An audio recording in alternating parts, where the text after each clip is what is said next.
Hello everyone and welcome to this year's BT Schools Christmas Lectures live Q&A session, coming to you live from Adastral Park in Suffolk. I'm really pleased to that you were able to join us today, and I hope you've enjoyed watching our lectures earlier in the week. If you have anyone who couldn't come along to this Q&A session, we will be recording it, so you will be able to watch it back afterwards.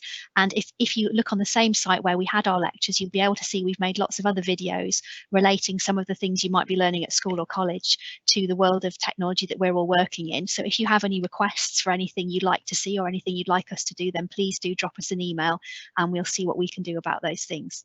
So I'm really pleased this afternoon to have the three presenters, Trevor Morsman, Declan Nauk and Tim Glover with us. And I'm just going to ask you guys if you could all introduce yourselves to us. So Trevor, would you like to go first?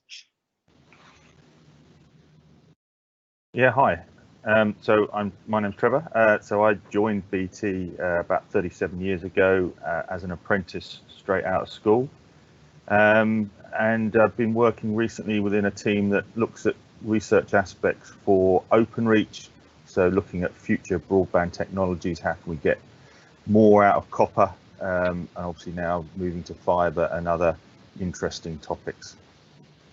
Over the years, I guess I've looked quite a bit at issues affecting broadband, hence the talk that you've hopefully watched, and specifically some of the interference issues that we've had to deal with.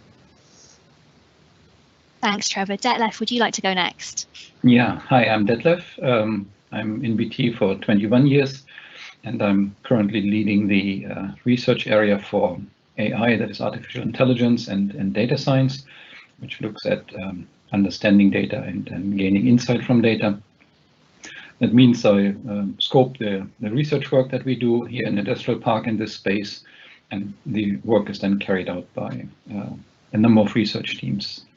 I'm very interested in how AI can be used or misused. So the responsible use of AI and data is something that is that I'm very interested in. Right, thanks, Detlef. And Tim? Hello, yes, I'm Tim. I've worked for BT for about 15 years now, and I work in an area to do with network optimization. So we try to write software that can design physical networks like fibre networks automatically, placing all the equipment in the cables in the best place to give the cheapest design. Brilliant, thanks guys. So just a reminder to everyone, if you would like to ask a question, you can use the Q&A section on the screen. If you click on that, you can type your question in. You'll start to see some of the questions that other people have asked appearing. So if you see a question that you were going to ask yourself or one that you're really interested to know the answer to, you can give it a thumbs up. So if we get too many questions during the day, we'll try and do the ones that have got the most thumbs up. So please do type your questions in there. And we have had a few that people have sent in advance, so thank you very much for those. So I'm going to start off with you, Detlef. A question that we've got, which is one I'm actually really interested to hear the answer to, is why are they called cookies? That's a very good question. I have no idea. It's, I think it is probably comes from this metaphor that you leave behind a trace of crumbs when you eat cookies. And this is this idea that as you move through the internet with your browser, you leave little crumbs behind, and these are the cookie crumbs that tell the providers of the internet pages you have visited what you were up to. Maybe it comes from this metaphor. Okay, that's great, thank you.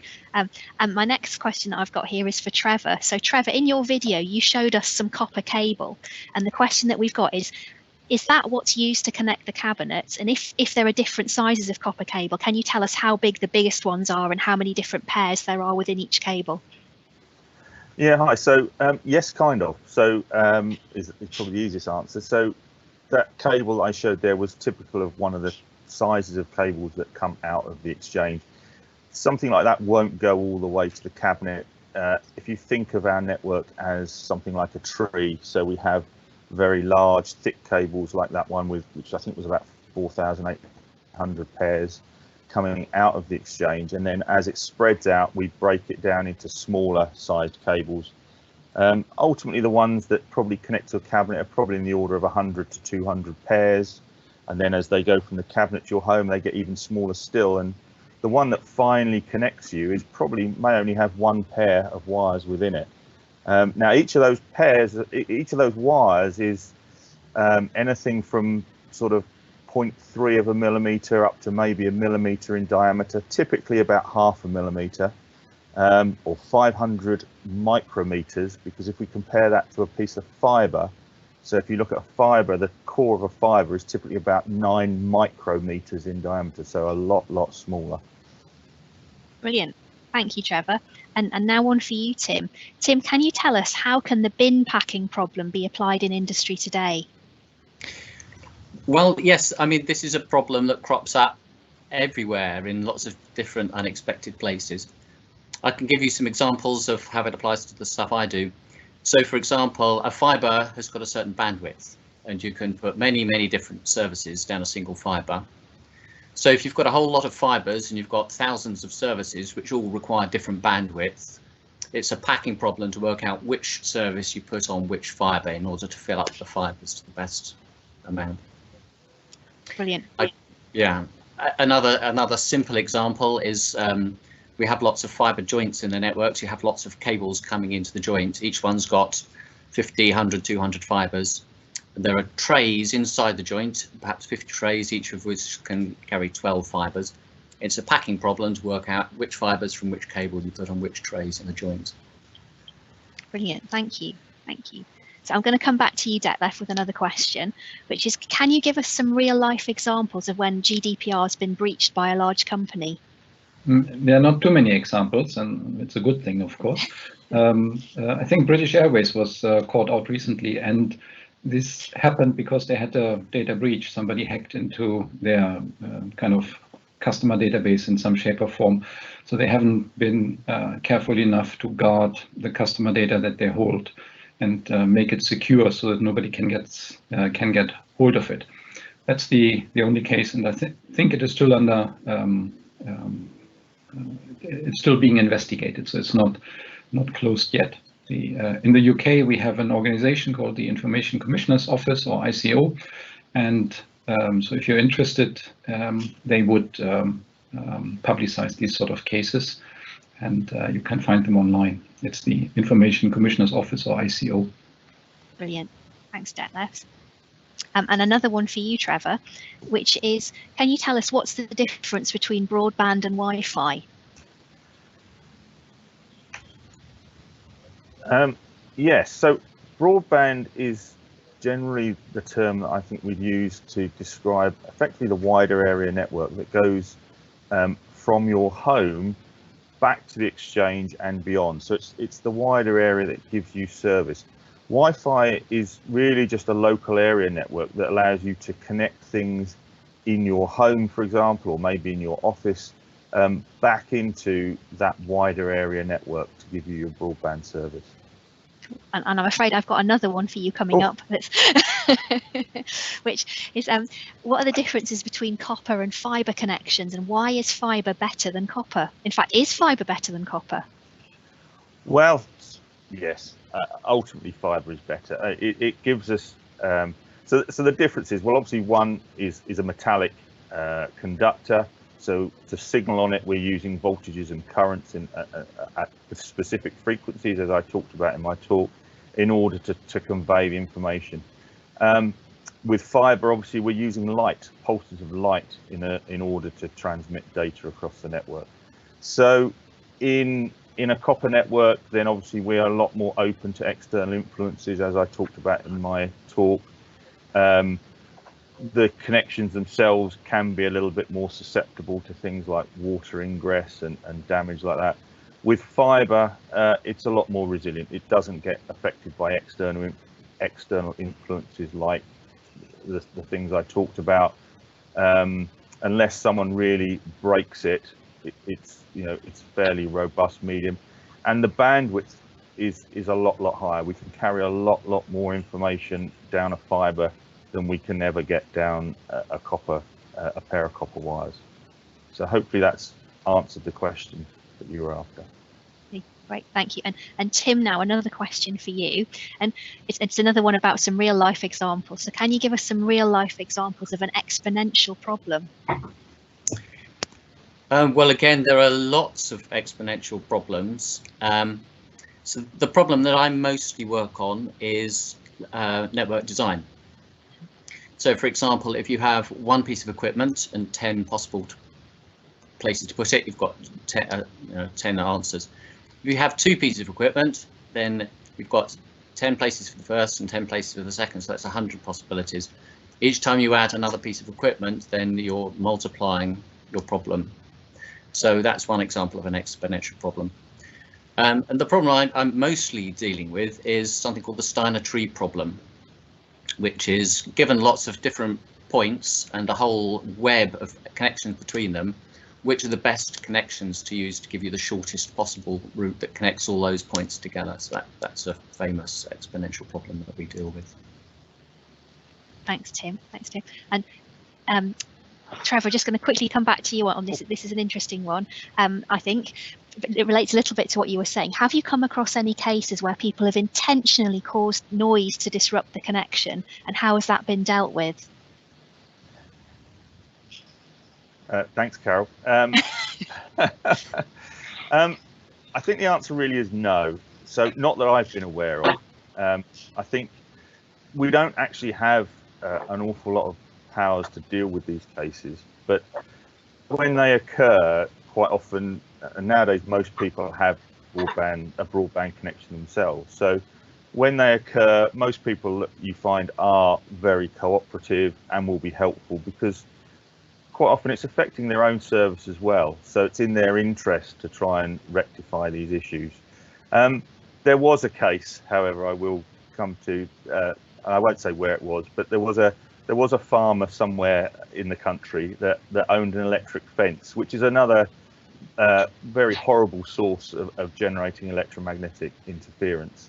And when we pointed out that it was causing a lot of issues to not only himself but his neighbours, he was incredibly grateful to have had that found out. But of course, he really needed to use that fence to keep his animals in the field. So whilst he was very pleased that we'd identified the problem, he then proceeded to turn his fence off when he needed to use his broadband. But of course, as soon as he was finished, he turned it back on again because he needed to keep his animals in the field. So so we do get the odd little situation like that, but generally people are quite helpful and cooperative. Excellent. Did the animals escape during the time he was using his broadband? Ah, that's a good question. I don't know the answer to that. I think animals kind of get used to there being electric fence, and after a while they actually stay away from it. They don't actually need to move up. But I'm not a farmer, so I don't really know about that.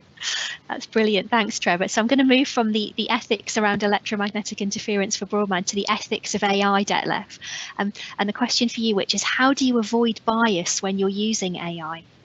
Okay, that's a very tricky problem, and you may have read about bias, and I say it in the lecture that many AI systems, if they're not trained with adequate data that represents everybody equally and fairly, then bias can creep in. It can also happen when the designers of AI systems forget about aspects of these systems, or forget about groups of people, because we all have built-in biases ourselves. And so it's a very tricky problem. So what you can do is you can check the systems you build by testing against what we call protected attributes. So that could be gender, race, age, anything you want really. And you can check if the system is fair on these attributes.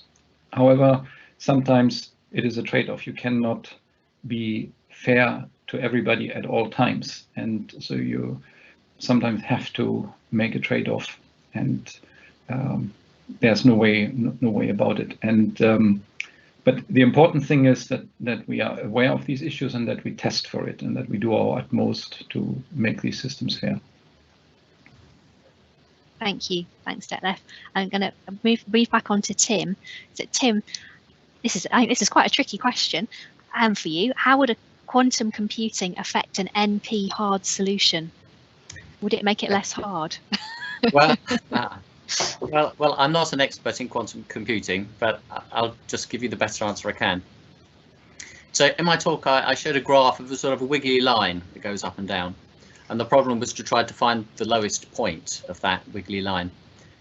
And there are too many points to check them all, so you just have to use some sort of rules of thumb to guide you to a good solution. And we might look in our problems several 100,000 possible solutions.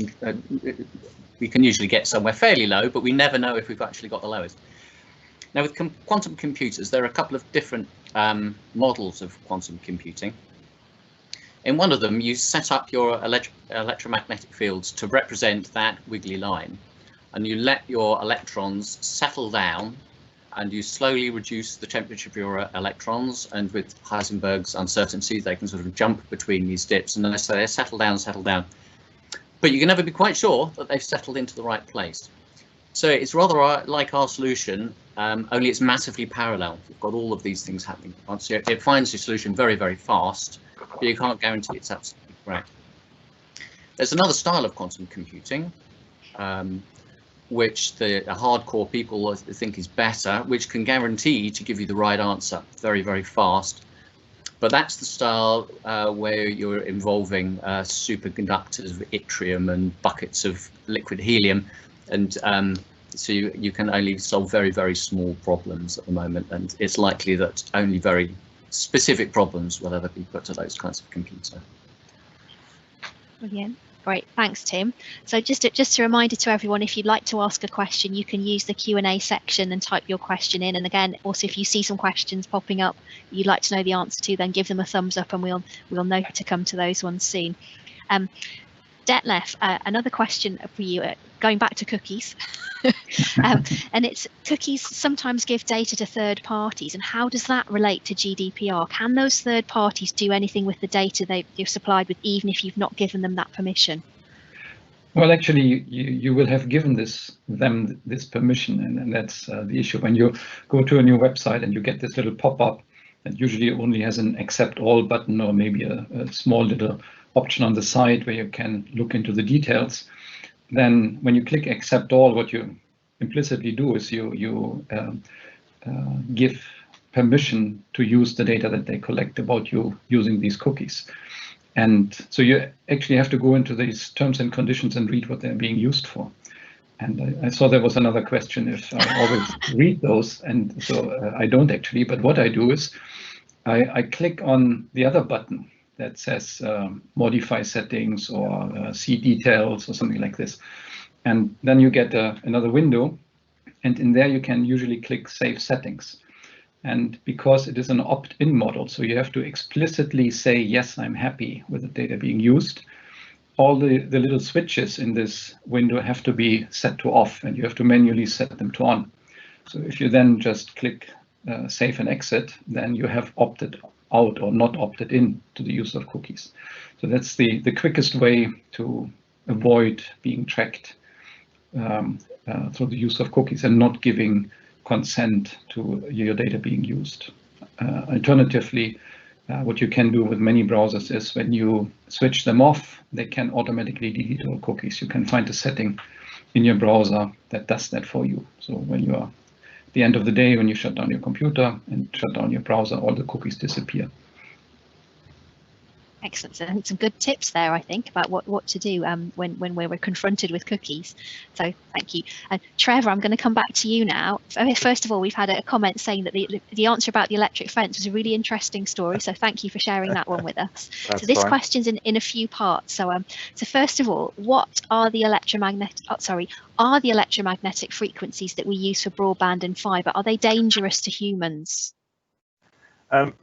The straight answer there is no, they're not. But of course, all electromagnetic frequencies in the spectrum potentially could be harmful if they are at a high enough power level that you're exposed to. So for the signals that we use either in the fibre network or in the copper network, we use very, very low power levels.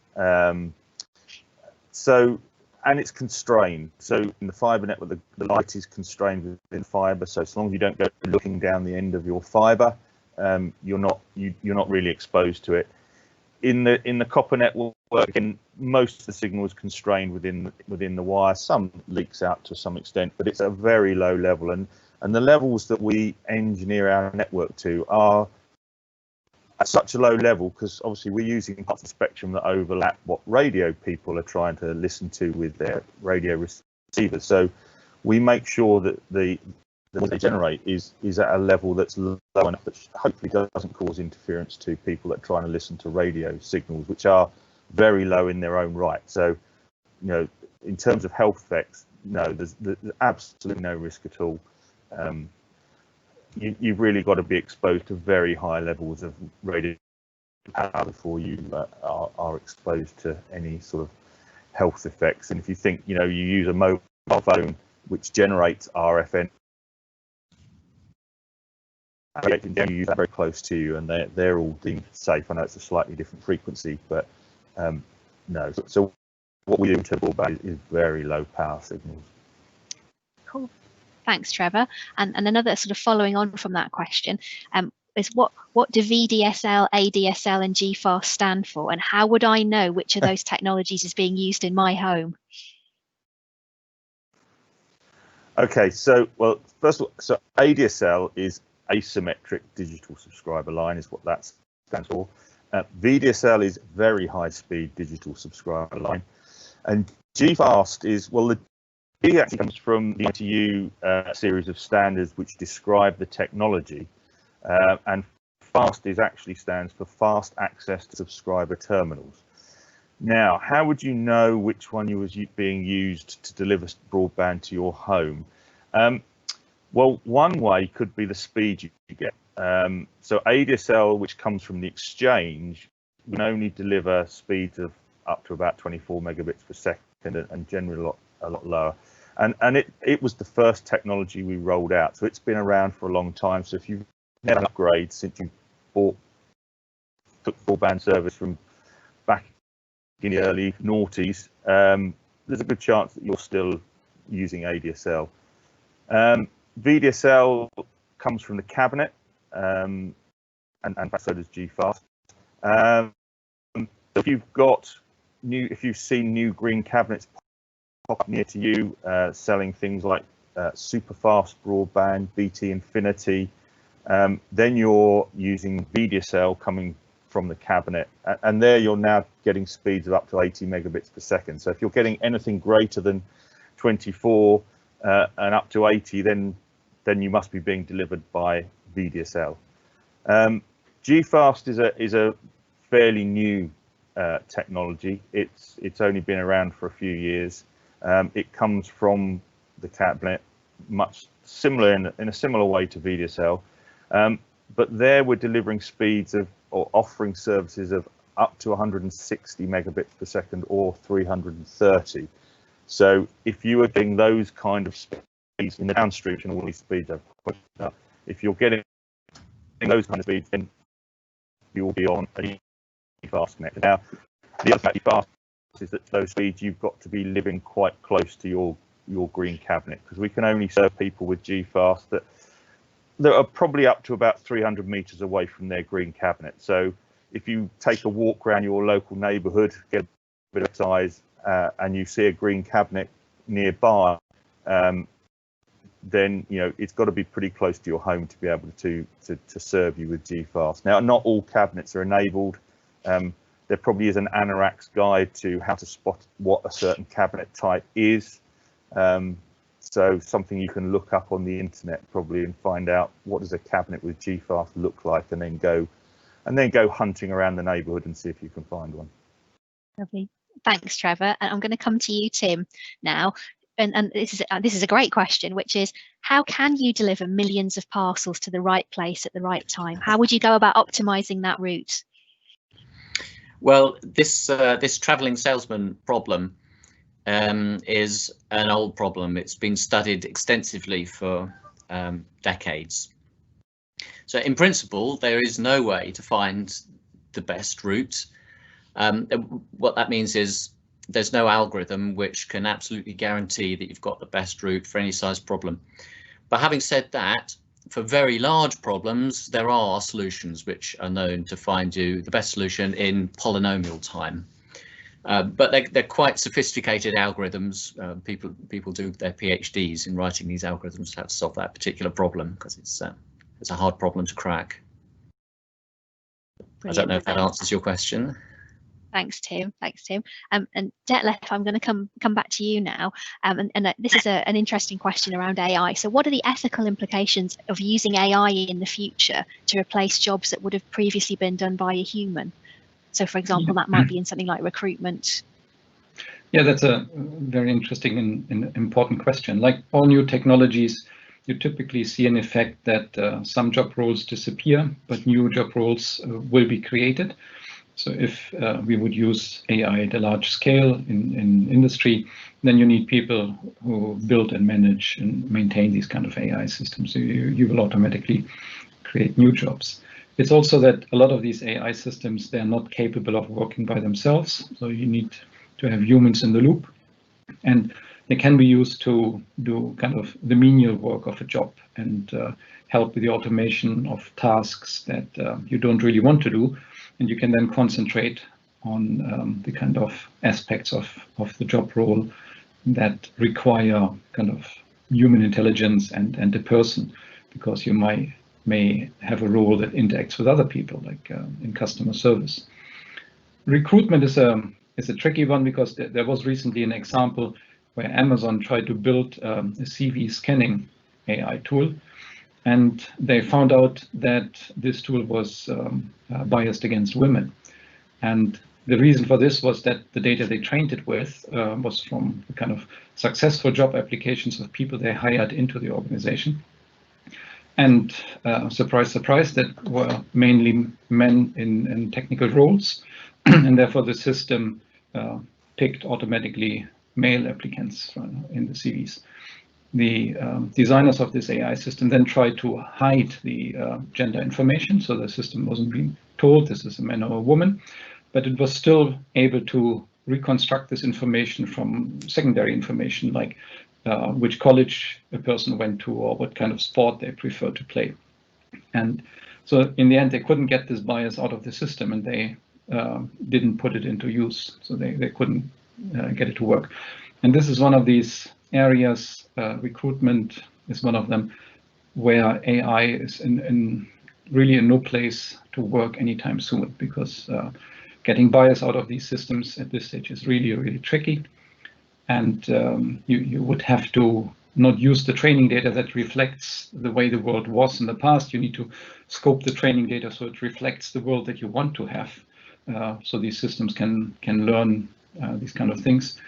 But it is still too complex and too tricky. So recruiters will have to look at CVs themselves for some time. Lovely, thanks, Detlef. And one for you now, Trevor. And I hope I know what the answer to this question is, but let's see. Trevor, you've got that beautiful tree behind you. Do your fairy lights interfere with your broadband? No. No, they don't. Phew. No.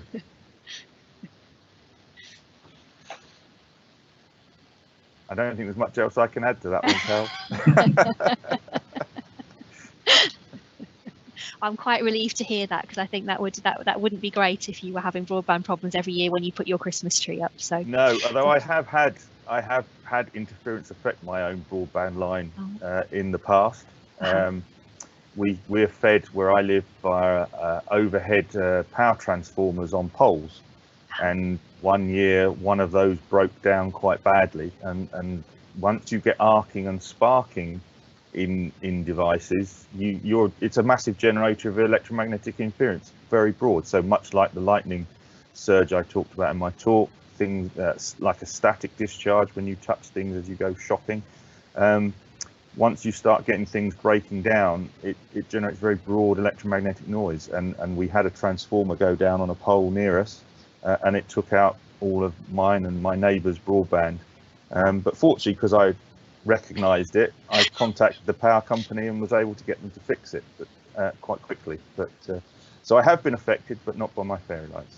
Not by your fairy lights. That's a relief. That's a relief. Good. So just a reminder to everyone, if you've got any questions that you'd like to ask, you can use the Q&A section and type your question in, or if you see one that someone else has asked that you'd like us to answer, then you can give us a thumbs up to that question. So What I will add though, Carol, is I'm looking forward to getting fibre, because then I won't suffer from any form of interference in the future. so one of the big advantages of fibre then is Absolutely. Yeah. Yeah. Okay, I did see another question for you here, Trevor. I'm just trying to find it in my list, which is, what is the difference between the frequencies used that the mobile network uses and comparison to what Wi-Fi uses? Ooh, well, good question. I'm not really a mobile expert or even Wi-Fi to some extent, but I can give you a bit of an answer to that one. So the whole frequency spectrum from a radio user's perspective is carved up and managed by the likes of Ofcom and various other international organisations that decide how the radio spectrum should be used. It's a scarce resource, and it has to be managed. So for mobile, there's a whole series of frequency bands that have been allocated to the different mobile technologies over the years. So from second generation mobile to third generation, fourth, now fifth, and in the future sixth. So for the mobile spectrum, that's allocated between, I think it starts from about 700 megahertz, I think is the lowest frequency that's allocated for mobile use, up to somewhere around, I think it's about just under 4 gigahertz is the highest frequency at the moment that's allocated. But there's a number of bands through that spectrum that are used. For Wi-Fi at the moment, there's just 2 bands that are used, and I won't say they're allocated, because if you looked in my if you followed my presentation, the Wi-Fi actually operates in a license-exempt part of the spectrum, so it's bits of spectrum that anyone can make use of for various purposes. So, and they have there's an allocation at 2.4 gigahertz just above, and another one at 5.1 gigahertz and above. So that's for mobile and Wi-Fi, but we also manage the frequencies we use in our cables. So we actually have something called an access network frequency plan, which manages the frequencies that we can use in our cables to deliver broadband. It's at a lot lower frequency, so if you remember from my talk, it starts from about 25 kilohertz and goes up to currently 106 megahertz, which is the top of our G-fast spectrum. And within that range of frequencies, we manage what frequencies we can inject and at what power level from different parts of the network, so that we don't, so things like VDSL doesn't cause interference to ADSL, and G-fast doesn't cause interference to VDSL, and vice versa. So we also manage the frequencies in our cable, much like the radio spectrum is managed as well.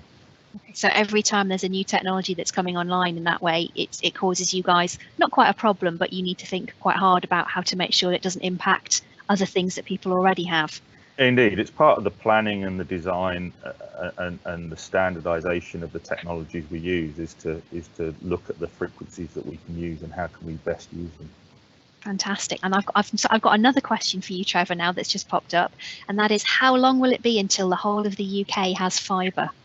Oh, that's a good question. I don't know about the whole, but I think you need to probably look at Openreach's website. But there's a pretty ambitious target, I think, to get a high percentage of homes connected up over the next 5 or 6 years. I don't know the exact numbers offhand. I'm sure we can look them up and publish them on the Q&A. But there's a pretty aggressive rollout now of fibre to get everyone fibered up. But to get to 100%, that still becomes quite a challenge, because you know there's always a few people that live in very difficult to reach places and very remote. So and they're always the hard ones to serve in any way, whether it's broadband, fibre, you know, whatever. Lovely, thanks, Trevor. So just again, a reminder, if anyone has got any questions that they'd like to ask, then if you use the Q&A section, and you can thumbs up if you see a question that you'd like to answer. So I've got a question, and I'm not sure whether it's for Detlef or for Trevor. I'm going to start it with Detlef, and Trevor, you might have a comment as well. Is the rise of AI a threat to cracking Wi-Fi encryption? Not really, no. All yours, Detlef. Not really. AI can't really help with cracking codes.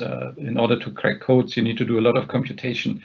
And so it's more related to Tim's topic. And so you kind of have to solve an exponential problem when you have to crack a code. So what's more in danger to codes is quantum computing. So if we have quantum computers, they can potentially crack the kind of encryption that we are using today to protect our broadband traffic, Wi-Fi traffic, and that would be a problem. But we are actually working on what we call post-quantum cryptography, so systems that protect information even in the age of quantum computer.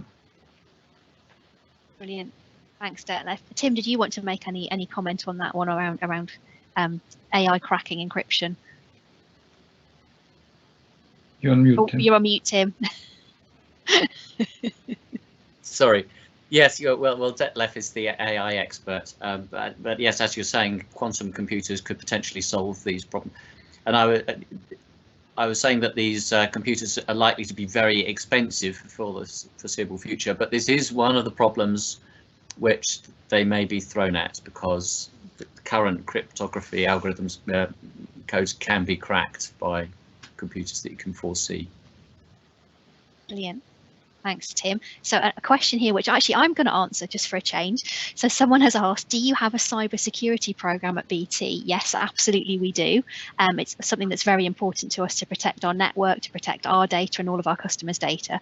And in particular, we do take in cybersecurity apprentices and graduates. So either people who've just done a level 3 qualification, so that could be A levels or a BTEC, or someone who's gone off and done a degree and coming back. And if you want to know more about that, if you type into Google or your favorite search engine, BT Early Careers, you'll be able to find out all about where you can do that, how you apply, and the kinds of work that you might do.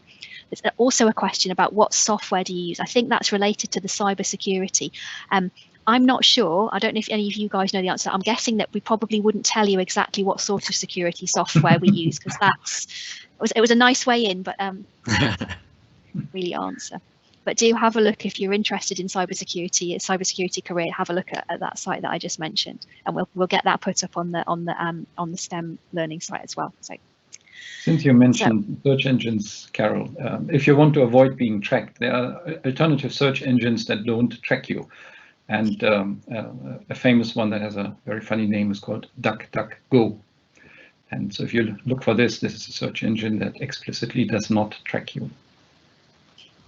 Okay, so just spotted another question that's come in there, which is a really interesting one that I think possibly we'll have all of you could probably answer an aspect of this one, and that's how does the weather, so things like solar flares, but I guess also heavy rain, very cold, very hot weather, how does that affect BT? So I guess it probably has some effects on our network. It might have some effects on our people, and what happens there. So I don't know, Trevor, if you want to talk a bit about how it affects the network. Well, it shouldn't, is the simple answer. So the weather shouldn't affect our network, because all of our cables should, and I'm using the word should quite a lot here, should be sealed and impervious to moisture and cold, and, well, not cold, but certainly moisture and rain and things like that. But obviously, faults develop, seals on joints fail, and moisture then gets in, cables that are overhead rub against trees, and then when moisture gets in, things start to break down. So the simple answer is, when there's faults, bad weather can expose it, and obviously wind is probably one form of weather that, even if our network's in good shape, if the wind is too strong, it can blow things over, and there's not an awful lot you can do to mitigate against that apart from bury it.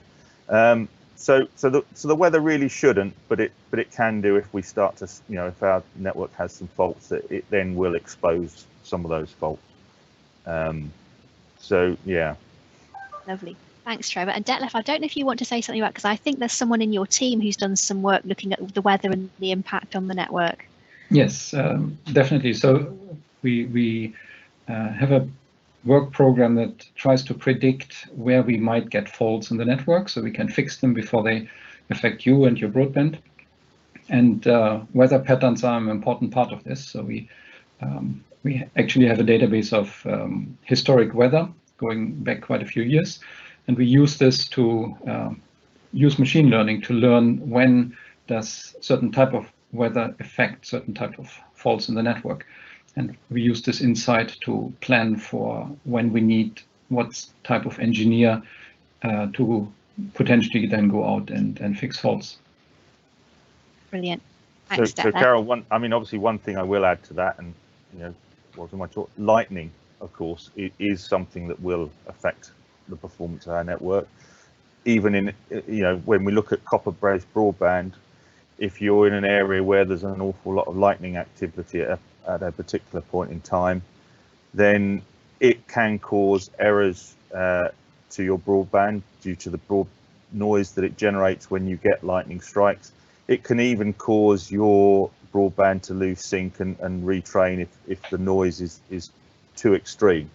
So we do, I believe, track lightning storms, and for a period around lightning activity, we don't necessarily take faults in without more investigation, because obviously they can be, they're not really necessarily real faults, but something that's caused by the environmental conditions around. Of course, with fibre, we don't have those problems again. Again, it's another benefit of moving to fibre, that we don't get affected by any of those external influences. Thanks, Trevor. Detlef, I think this one is for you. If everyone's health data was added to one big database, including those who are deceased, would this help doctors and scientists solve diseases with AI to help suggest treatments and cures? And I guess an add-on to that would be, what are the ethical implications of that?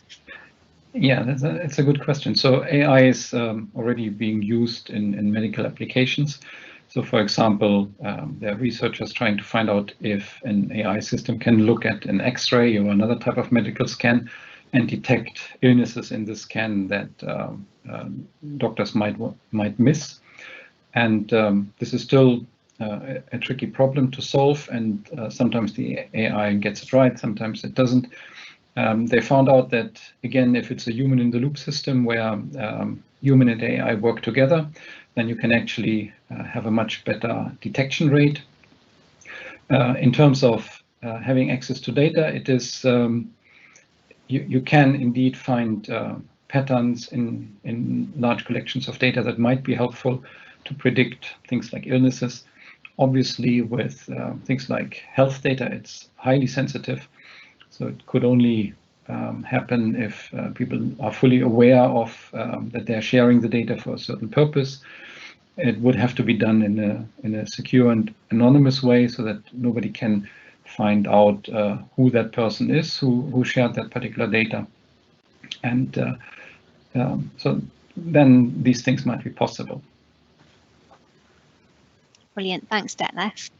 Trevor, I got another question for you, which is that is satellite broadband the way forward? Elon Musk is trying to create more satellite broadband, and this could help remote areas, but can it really match the speeds we get over fibre? Good question, and to be perfectly honest, I don't know much myself about satellite broadband as to what speeds it can do. I think that's a question we'd have to take away and come back with an answer on. I guess the thing about things like satellite broadband, it's delivered obviously via a radio link, and radio links, if we go back to the question that we had previously about weather, are notoriously affected by weather conditions. So I'm sure for remote connection, remote locations, it's a very good way of getting service to them, probably a lot quicker than we can get fibre and copper. But it's not probably the perfect solution. But don't really know a lot about satellite to give a good answer on that one. Cool, thanks, Trevor. We will, whoever asked that question, we will put something up on the website just to say a bit more about satellite broadband. We have got a guy who's an expert in that, so perhaps we'll get him to record a little video just kind of telling about some of the kind of pros and cons of it.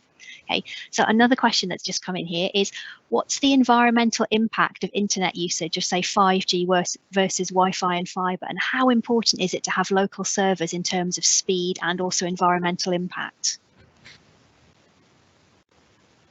I think is that one for you, Trevor. I don't know if you have any comment on the energy, or no, I don't think Tim, that's one possibly. for me. I'm not sure who could answer that one. I think this may be one we need to take away. Yeah, I'm seeing that that's one we're going to need to take away, but again, we will come back with an answer on that one. It's a very good question and a very important one, I think, on that. So just again, a reminder, if there are any last questions, because we are coming to the end of our session, so if there are any last questions, if you can type them into the Q&A section and thumbs up anything that you see that you're interested to know the answer to. By the way, I found out why cookies are called cookies. Oh, brilliant. I did a quick Google search. So apparently it comes from magic cookies or fortune cookies, which are cookies with a hidden message inside. Oh, very interesting. Very interesting. Well, there you go. I've definitely learned, well, more than one thing, but that's definitely something that I've learned today. So, thanks. So I'm not seeing any more questions coming in. As we said, we'll take a couple of those away where we couldn't sort of give a full answer. So if there are any more, this is last chance to ask them. And if you have any questions that occur to you after today, maybe if you rewatch the recording back, or you just think of something that you wish you'd asked, you can send us a question to our STEM expert email address, which is on the website where you will have watched all of the lectures this year. So I'm not seeing anything coming in. So I think just want to say some thank you. So first of all, thank you to West Suffolk College for hosting this live chat for us today.